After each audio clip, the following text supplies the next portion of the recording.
पतली कमर वाली जेठानी की मोटी कमर वाली देवरानी। चलो, सबके लिए मसालेदार खाना बन गया और मेरे लिए सैलेड। पता नहीं वो मेरी होने वाली देवरानी नंदिनी कैसी होगी। अब उसे तो मैंने कभी देखा नहीं है, ना मेरे ससुराल वालों ने उसे देखा है, पर वो भी जरूर मेरी तरह फिट और पतली कमर वाली मॉडर्न लड़की ही होगी। यह है पतली कमर वाली मॉडर्न इशिता, जिसे अपने फिगर अपनी सेहत का बड़ा ध्यान है। इधर पास के गांव में एक घर के बाहर एक मोटी सेहतमंद लड़की नंदिनी एक ठेले वाले के पास खड़ी समोसे खा रही थी। अरे भैया, और दीजिए ना समोसे। अरे बस, अगर तुम्हारी माँ को पता चला कि मैंने तुम्हें समोसे खिलाए हैं तो वो डंडे से मार मार कर मेरी हालत खराब कर देगी। अरे कुछ नहीं बोलेगी मेरी माँ, आप दीजिए मुझे और समोसे। तभी समोसे वाला मदन जैसे ही नंदिनी को और समोसे देता है तो सामने सड़क पर खड़ी नंदिनी की माँ शांति जोर से चिल्लाती है, नंदिनी। अपनी माँ की आवाज सुनकर नंदिनी के होश उड़ जाते हैं। अरे बाप रे, माता जी आ गई। तभी मदन हवा की रफ्तार से उल्टे पांव अपना ठेला लेकर वहां से भाग जाता है। अरे ओ ठेले वाले, कहाँ भाग गया? तुझे मना किया था ना मैंने कि तू बाहर की चीजें नहीं खाएगी। अपनी हालत देख, मोटी भैंस की तरह हो चुकी है तू। घर चल, आज तेरी जम के खबर लेती हूँ मैं। इधर इशिता अपने आलीशान बड़े से ससुराल में घर के लिविंग रूम में डाइनिंग टेबल पर सबके साथ बैठी थी। वहां इशिता का पति महेश, सास ससुर जानकी दर्पण, बूढ़ी दादी सास नीलिमा, दो नंद रिया साक्षी और देवर अजय, ये सब थे। इशिता के ससुराल वाले काफी अमीर और मॉडर्न लोग हैं। सामने इशिता के बनाए पकवान, पुलाव, सब्जी, चिकन करी, पराठे और भी कई सारी चीजें थी। सब मसालेदार खाना खा रहे थे और इशिता डाइट वाला सैलेड खा रही थी।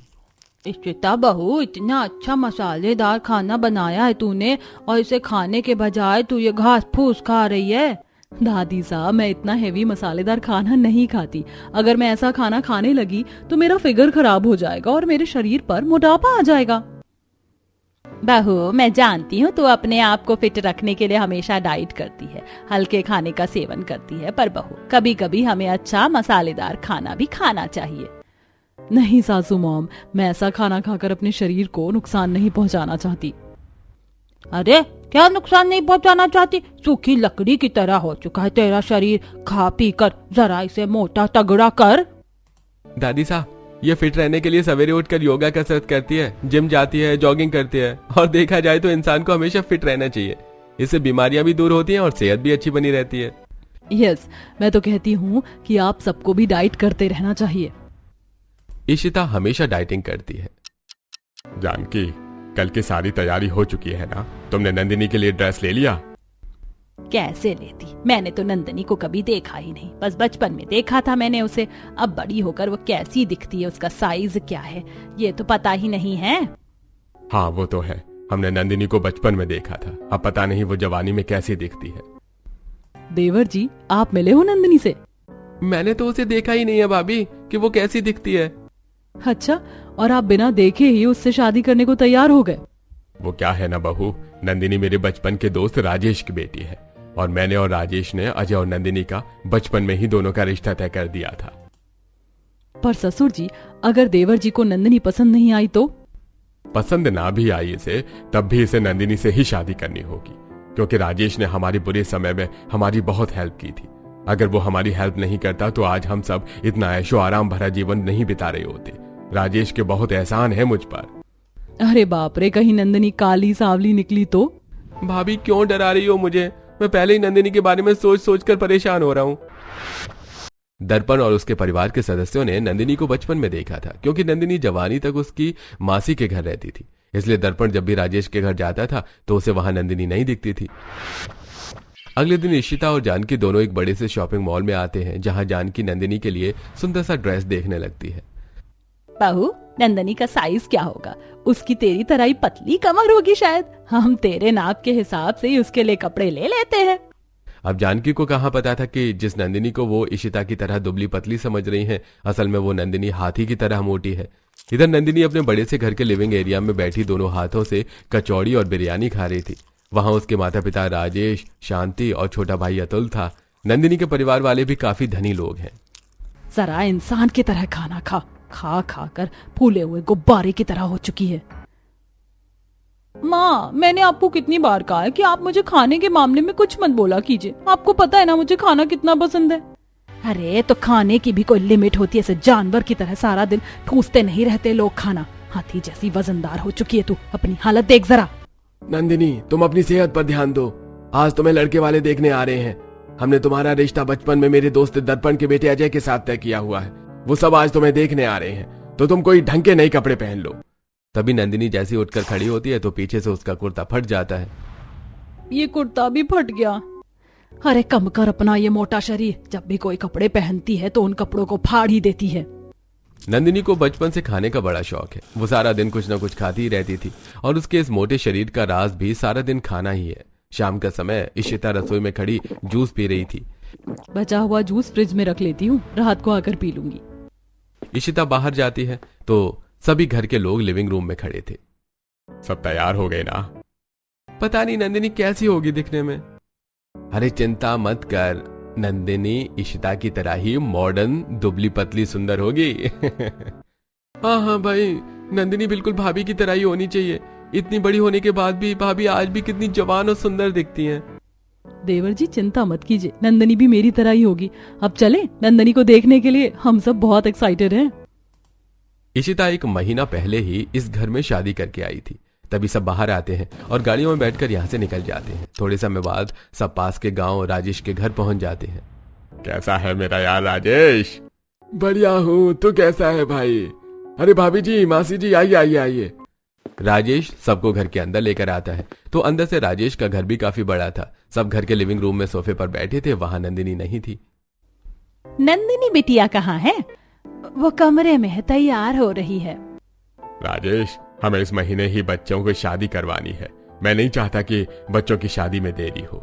इधर नंदिनी अपने कमरे में नया ड्रेस पहनकर बैठी थी। ये ड्रेस उसे काफी टाइट हो रहा था। मेरी मोटी कमर के कारण ये ड्रेस तो मेरी कमर में ही फंस गई। कितनी टाइट हो गई है ये ड्रेस। पता नहीं वो लोग मेरे मोटे शरीर को देखकर क्या सोचेंगे, वो मुझे पसंद भी करेंगे या नहीं। नंदिनी परेशान होने लगती है। तभी वो कमरे से बाहर आती है और अजय के पास सोफे पर आकर बैठ जाती है। नमस्ते काकी जी। काकी जी? दामाद जी, ये हमारी बेटी नंदिनी है। ये सुनकर सब दंग रह जाते हैं और अजय उठकर खड़ा हो जाता है। क्या क्या ये नंदिनी है? सब नंदिनी को ऊपर से नीचे तक देखने लगते हैं। अरे बाप रे, ये नंदिनी तो पानी की टंकी की तरह मोटी है।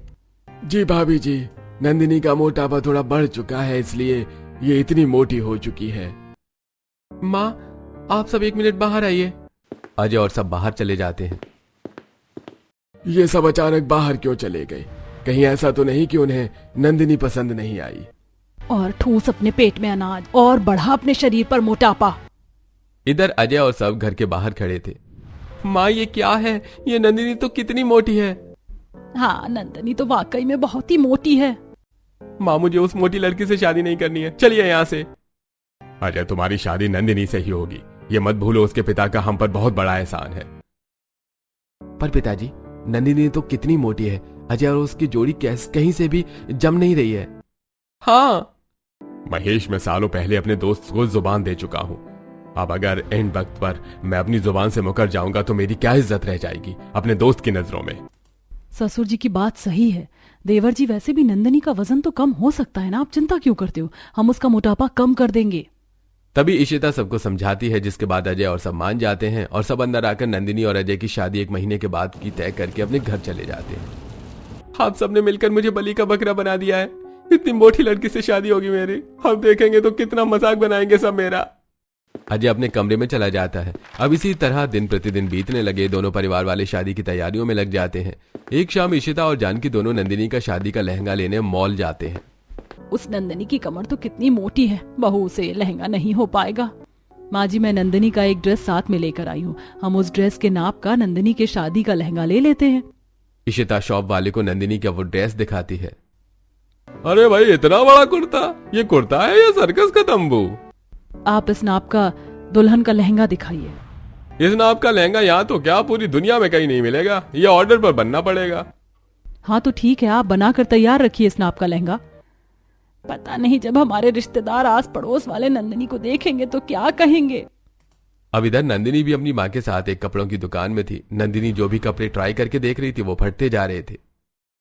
अरे ये क्या कर रही हो तुम? अब तक 4 कुर्ते फाड़ चुकी हो तुम हमारे। तो आप मेरे नाप का कोई ऐसा ड्रेस दिखाइए ना। इतने छोटे कपड़े क्यों दिखा रहे हो मुझे? इतने बड़े कपड़े नहीं रखते हम, जाइए कहीं और से खरीद कर लीजिए कपड़े। नंदिनी को उसके नाप के कपड़े नहीं मिल रहे थे। अब इसी तरह शादी वाले दिन जानकी के घर कई सारे मेहमान आ चुके थे।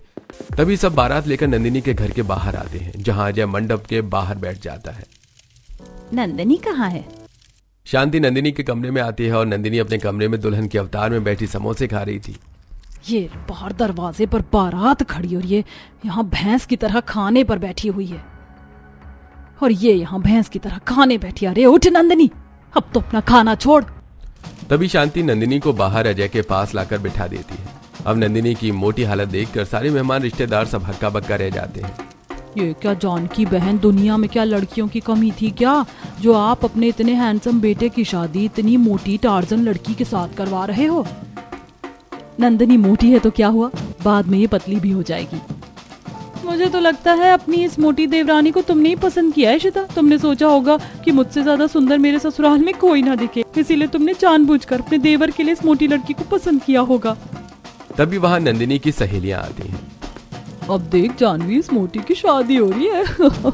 जरूर इसका पति भी लंगड़ा लूला ही होगा, क्योंकि अच्छे लड़के तो इस आटे की बोरी से शादी करेंगे नहीं। अब सारे लोग तरह तरह की बातें करके नंदिनी के मोटापे को देखकर हंसने लगते हैं। थोड़े समय बाद शादी हो जाती है और सब नंदिनी को लेकर अपने घर आते हैं, जहां जानकी के घर में आस पड़ोस वाली कई सारी महिलाएं थीं। ये क्या जानकी जी, ये किस मोटी लड़की को आपने अपने घर की बहू बना लिया? अरे इतनी मोटी लड़की से तो कोई अंधा लंगड़ा भी शादी ना करे, और आपने अपने बेटे की शादी इससे करवा दी। ये सुनकर नंदिनी दुखी हो जाती है। अगले दिन नंदिनी अपने कमरे में साड़ी पहन रही थी, पर साड़ी ब्लाउज उसे बहुत टाइट हो रहा था। अरे कैसी अजीब सी लड़की है ये, इसे तो कपड़े भी नहीं आ रहे, इससे तो शादी करके ही पछता रहा हूं मैं। अजय जी, जरा पीछे से पल्लू को ये पिन लगा दीजिए ना। अजय कमरे से बाहर चला जाता है। अजय जी ने अब तक मुझसे बात नहीं की, शायद ये मुझे पसंद नहीं करते। अब जैसे तैसे नंदिनी साड़ी पहनकर बाहर आती है। इशिता बहू, जाओ सबके लिए चाय नाश्ते की व्यवस्था करो। दोनों देवरानी जेठानी रसोई में आते हैं, जहां दोनों अपने हाथों से चाय नाश्ते की व्यवस्था करने लगते हैं। नंदिनी को खाना बनाना बहुत अच्छे से आता है। यार तू कितनी मोटी है नंदिनी, इतने मोटे शरीर में तुझे घबराहट नहीं होती क्या? अपनी सेहत पर कुछ तो ध्यान दे तू। तेरी कमर देख कैसे पहाड़ की तरह बड़ी हो चुकी है। मैं हर बार अपना मोटापा कम करने की कोशिश करती हूँ जेठानी जी, पर मुझसे हो ही नहीं पाता। तो जरा खाने पीने पर कंट्रोल कर अपना, मुझे देख मैं कैसे अपने आप को फिट रखती हूँ। दोनों बातें करते करते नाश्ता बनाने लगती हैं। अब नाश्ते में इशिता सबके लिए बर्गर और पराठे बना रही थी। नंदिनी, मैं 2 मिनट में कमरे में जाकर आती हूँ, तू नाश्ते पर ध्यान दे। इशिता बाहर चली जाती है। वाह, बर्गर और पराठे थोड़े खा लेती हूँ, बहुत भूख लगी है। तभी नंदिनी वहीं खड़े खड़े पराठे और बर्गर खाने लगती है। वाह, जेठानी जी के हाथ में तो कितना अच्छा स्वाद है। फिर क्या था, नंदिनी गपा गप सारे बर्गर और पराठे अकेले ही खा जाती है। थोड़े समय बाद इशिता रसोई में आती है। अरे सारा नाश्ता कहाँ चला गया? जेठानी जी, वो तो मैं खा गई। क्या खा गई? वो मुझे भूख लगी थी और फिर मैं अपने आप को रोक नहीं पाई। इतनी मेहनत से मैंने सबके लिए नाश्ता बनाया था, अब फिर से नाश्ता बनाना होगा। तभी दोनों फिर से नाश्ता बनाने में लग जाती हैं। इशिता अपने लिए फ्रेश जूस और सैलेड बनाती है। जेठानी जी, क्या इस घर में कोई मरीज है? नहीं तो फिर ये घास फूस जैसा नाश्ता किसके लिए बना रही हो आप? ये मेरे लिए है, मैं हमेशा डाइट करती हूँ, मेरे फिट रहने का यही राज है। इनसे कहाँ पेट भरता होगा जेठानी जी? मैं तो कहती हूँ तू भी आज से डाइट करना शुरू कर दे और मेरे साथ रोज सवेरे योगा और एक्सरसाइज कर, फिर देख कैसे तेरे शरीर की चर्बी पिघलती है। अरे नहीं बाबा नहीं, मुझसे तो एक पल के लिए भी भूखा नहीं रहा जाता। तभी दोनों बाहर आते हैं नाश्ता लेकर। अब जैसे ही नंदिनी सबके पास डाइनिंग टेबल पर कुर्सी पर बैठती है तो उसके मोटे और भारी वजन से कुर्सी टूट जाती है और नंदिनी नीचे गिर जाती है। माँ, मेरी कमर। ओ माय गॉड नंदिनी, उठ, तुझे लगी तो नहीं? और बढ़ा ले थोड़ा अपना वजन, इतनी कीमती कुर्सी तोड़ दी हमारी। वहां जमीन पर जाकर बैठ। आप सबने मेरा जीवन ही बर्बाद करके रख दिया है। माँ, इस मोटी से शादी करवा दी है आपने। अजय गुस्से में वहां से चला जाता है। ये देखकर नंदिनी दुखी हो जाती है। थोड़े समय बाद इशिता घर की सफाई करती है तो नंदिनी खाने में लगी रहती है। अगले दिन सवेरे के 6 बजे रोज की तरह इशिता छत पर योगा करके एक्सरसाइज करती है। चलो अब जॉगिंग करके आती हूँ, फिर सबके लिए चाय नाश्ते की व्यवस्था भी करनी है। इशिता नीचे आती है तो उसके पास अजय आता है। गुड मॉर्निंग देवर जी, नंदिनी जाग गई? वो तो भैंस की तरह फैली पड़ी है कमरे में। इतना कहकर अजय वहां से चला जाता है। लगता है देवर जी नंदिनी से खुश नहीं है। अब इसी तरह दिन प्रतिदिन बीतने लगे। अजय और परिवार में सब नंदिनी से नफरत करने लगते हैं। अजय तो उससे बात तक नहीं करता। एक शाम नंदिनी अपने कमरे में उदास बैठी थी, तभी इशिता वहां आती है। क्या हुआ मेरी गोल मटोल, इतनी उदास क्यों बैठी हो? जेठानी जी, मेरा शरीर मोटा है, इसमें मेरी क्या गलती है? क्यों अजय जी मुझसे बात नहीं करते? परिवार में भी सब मुझसे नाराज रहते हैं। नंदिनी, देखा जाए तो देवर जी की नाराजगी सही है। कोई भी पति यही चाहता है कि उसकी पत्नी सबसे सुंदर दिखे, हमेशा फिट रहे। और तुम अपने आप को देखो, तुम्हारा शरीर कितना मोटा हो चुका है। अगर तुम्हें देवर जी का प्यार पाना है तो तुम्हें अपने शरीर के मोटापे को कम करके मेरी तरह फिट रहना होगा। मैं भी अपने इस मोटे शरीर से अब छुटकारा पाना चाहती हूँ। इसके कारण कोई भी मुझे पसंद नहीं कर रहा, पर मैं कितनी कोशिश करती हूँ अपना मोटापा कम करने की, पर मुझसे नहीं हो पाता। तो चिंता मत कर, अब जैसा जैसा मैं कहती हूँ तो वैसा ही करती जा, फिर देख कैसे तेरे शरीर का ये मोटापा दूर होता है। अगले दिन सवेरे के 5 बजे इशिता नंदिनी को जगाती है। जेठानी जी, थोड़ी देर सोने दीजिए ना, बहुत नींद आ रही है। शरीर का मोटापा दूर करना है तो चल उठ। इशिता नंदिनी को छत पर लेकर आती है और उसे योगा एक्सरसाइज कराने लगती है। मुझसे नहीं हो रहा जेठानी जी।